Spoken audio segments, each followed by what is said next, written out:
en refusant de se faire baptiser du baptême de Jean. Vous avez ça dans Luc au chapitre 7, verset 23, que je vais vous donner ici maintenant.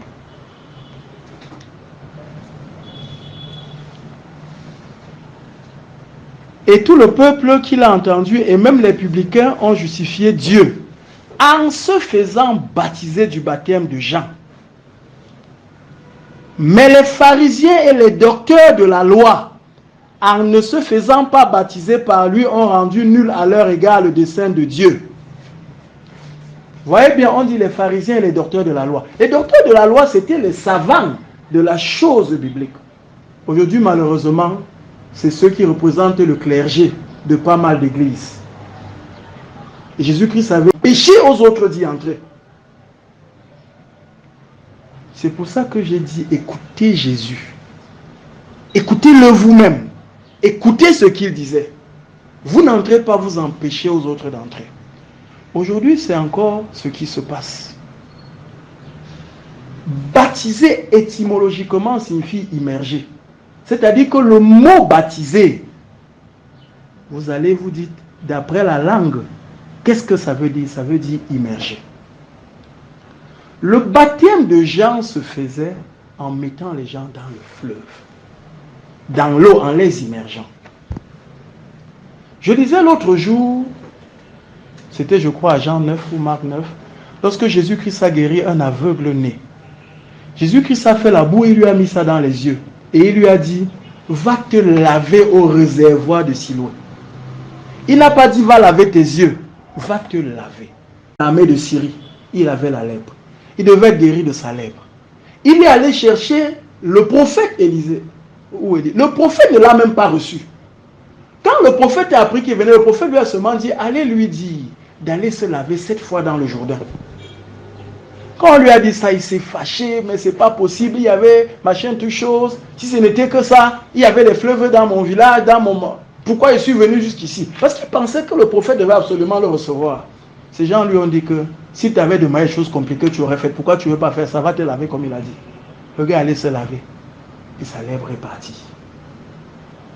Les Bamilékans ont une expression qu'ils utilisent souvent dans leur rite traditionnel, qu'ils appellent se laver au village. Quand quelqu'un commence à avoir trop de malchance, trop de problèmes, on dit va te laver au village. Le laver là, on ne jette pas quelques gouttes d'eau sur toi. Tu t'en vas, on te plonge vraiment dans de l'eau. Tu entres complètement dans de l'eau avant de ressortir. J'espère, avant notre nouvelle naissance, on dit va te laver, tu vas, tu prends un verre d'eau, tu prends quelques gouttes d'eau, tu lances sur ta figure, tu ressors. D'après vous, ton corps sera devenu propre. Quelle est même la partie de ton corps qui sera devenue propre? On t'a dit va te laver. Vous pensez que si l'aveugle, au lieu d'aller se laver dans le réservoir, était arrivé à côté du réservoir, il prend quelques gouttes d'eau, il jette sur lui, il aurait guéri? Le baptême de Jean, c'était un baptême qui se faisait par immersion. On mettait les gens dans l'eau, pleinement. Les apôtres l'ont continué. Philippe qui rencontre l'eunuque, quand il finit de lui expliquer, pendant qu'il lui explique la parole et la nécessité du baptême, l'eunuque demande à Philippe que, mais voilà un coup d'eau qu'on est en train de voir, qu'est-ce qui empêche alors que je sois baptisé? Philippe dit, mais rien si tu le veux. Et il s'arrête là, ils entrent dans l'eau, Philippe baptise. Et la nécessité du baptême. L'eunuque demande à Philippe que, mais voilà un coup d'eau qu'on est en train de voir, qu'est-ce qui empêche alors que je sois baptisé? Philippe dit, mais rien si tu le veux. Et il s'arrête là, ils entrent dans l'eau, Philippe baptise l'eunuque. Dès qu'il a baptisé, paf, Philippe part, il est retiré. Cette histoire a beaucoup d'intérêt. Parce qu'il est sûr que l'eunuque qui revenait d'un long voyage, parce qu'il était allé adorer à Jérusalem, en fait de là où il habitait, qui était loin, il avait forcément des provisions d'eau pour la route. Donc si le baptême là c'était juste jeter quelques gouttes d'eau, quand on lui avait parlé, il lui disait que mais j'ai une bouteille d'eau là, prends quelques gouttes, tu jettes sur moi. Mais il a attendu de voir un cours d'eau. Il dit voilà un cours d'eau, qu'est-ce qui empêche que je sois baptisé? Et vous voyez l'importance du baptême.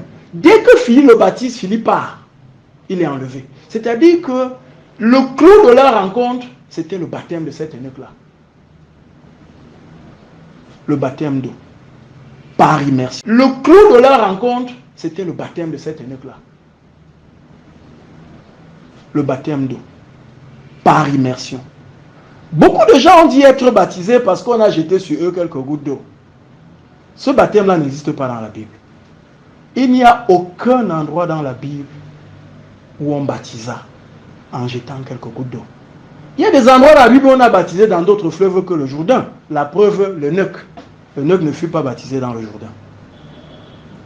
Mais il n'y a pas d'endroit où on a baptisé autrement que par l'immersion.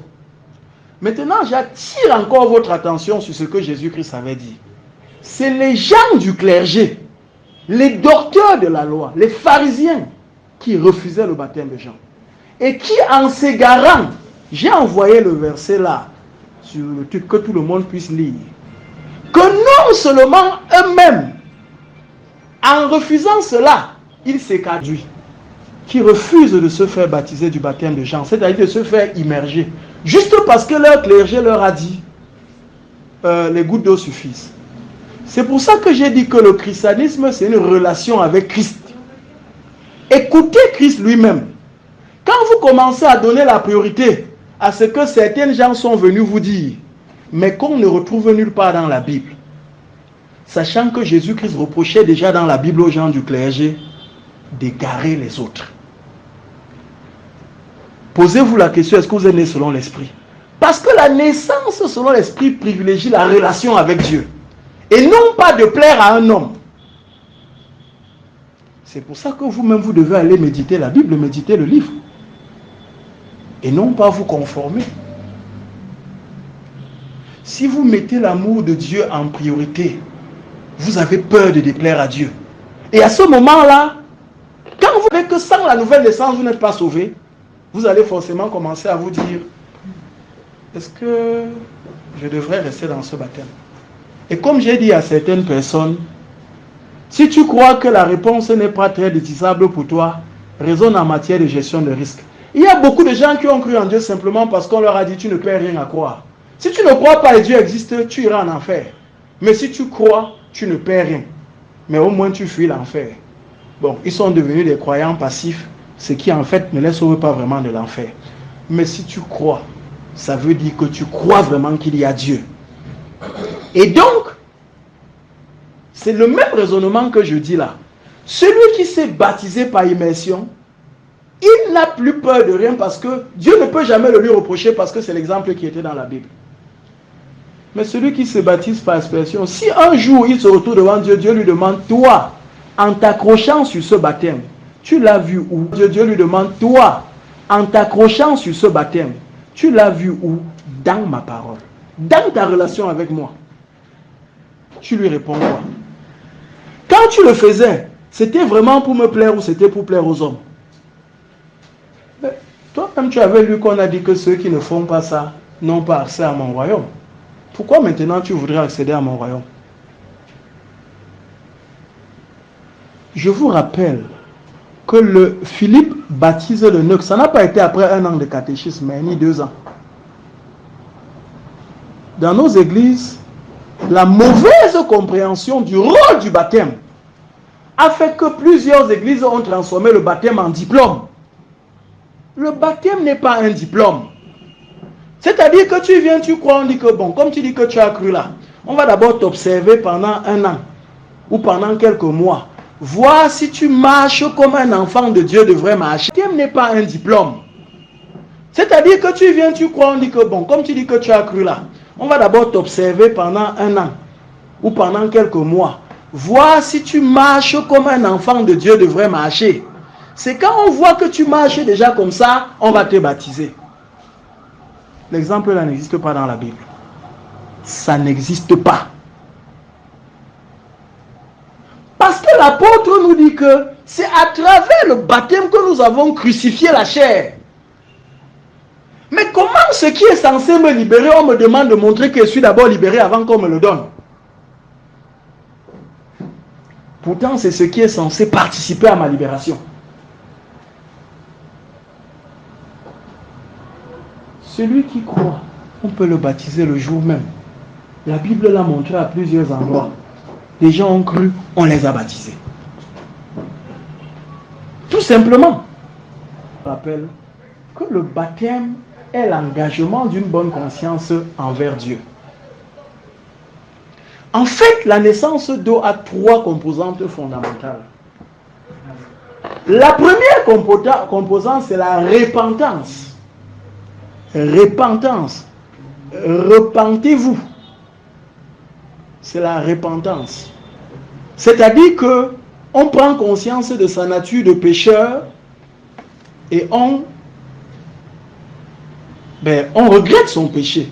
On regrette son péché et on s'engage. Et on s'engage à abandonner, à ne plus recommencer. On ne s'engage pas parce que justement on croit qu'on a maintenant trop de force. C'est justement toute la nuance. Comme quelqu'un a dit, Dieu n'appelle pas les gens capables. Dieu rend capables les gens qu'il a appelés. Et le baptême devient donc un engagement. C'est ici, l'apôtre Pierre, je vous envoie là, Acte 2, 38. Pierre leur dit, repentez-vous et que chacun d'entre vous soit baptisé au nom de Jésus-Christ pour le pardon de vos péchés. Et vous recevrez le don du Saint-Esprit. Car la promesse est pour vous, pour vos enfants, et pour tous ceux qui sont au loin, en aussi grand nombre que le Seigneur notre Dieu les appellera. Repentez-vous et que chacun soit baptisé. Dans la repentance, il y a l'engagement à ne pas recommencer. Et c'est pour ça qu'on nous dit que le baptême matérialise l'engagement d'une bonne conscience envers Dieu. Celui qui se baptise, c'est quelqu'un qui s'engage. En ce sens qu'il veut ne plus recommencer. Repentez-vous. 1. 2. Soyez baptisés. Et 3. Connectez-vous à la parole. Connectez-vous à la parole. Commencez à écouter Dieu vous parler. Pas parce que vous entendez les prédications d'autres personnes. Je ne dis pas de ne pas les entendre. C'est toujours très bien, on apprend beaucoup. Les gens qui ont appris avant nous, ils nous aident à apprendre vite. Mais qu'on revienne encore s'asseoir et que nous-mêmes, on développe notre connexion. Voilà notre naissance d'eau. Maintenant, vous savez ce que c'est qu'être né de nouveau. Et c'est ça la condition pour accéder au salut. Vous savez ce que c'est que la naissance d'eau. Vous savez ce que c'est que la naissance d'esprit. Et c'est ça la condition pour accéder au salut. Vous savez ce que c'est que la naissance d'eau. Vous savez ce que c'est que la naissance d'esprit. Beaucoup de gens sont allés dans les églises. Des fois, ils ont même été baptisés du Saint-Esprit ou ils ont reçu l'Esprit avec les manifestations spectaculaires, mais ils ne sont jamais nés d'esprit. Jamais. Parce qu'ils n'ont jamais su vraiment manifester les fruits de l'esprit. Je vous ai déjà dit ce que c'est que la naissance d'esprit. Et elle se traduit, vous pourrez voir, dans Galates 5:22, on vous parlera des fruits de l'esprit. Et on vous dira tous les fruits que l'esprit manifeste et qui permettent justement aux uns et aux autres de se reconnaître encore comme étant nés d'esprit. On ne dit pas seulement il y a les fruits, on dit même que de se reconnaître encore comme étant nés d'esprit. On ne dit pas seulement il y a les fruits, on dit même que sont ces fruits-là. Alors, moi je voudrais, pour ceux-là qui se rendent compte ou qui ont pu se rendre compte que le christianisme tiède n'est pas du christianisme et que de ce fait, ça ne conduit pas au salut. Que ceux-là qui ont pu se rendre compte que sans être nés de nouveau, ils ne vont pas être sauvés. Qu'ils puissent déjà ce jour, dès ce jour, commencer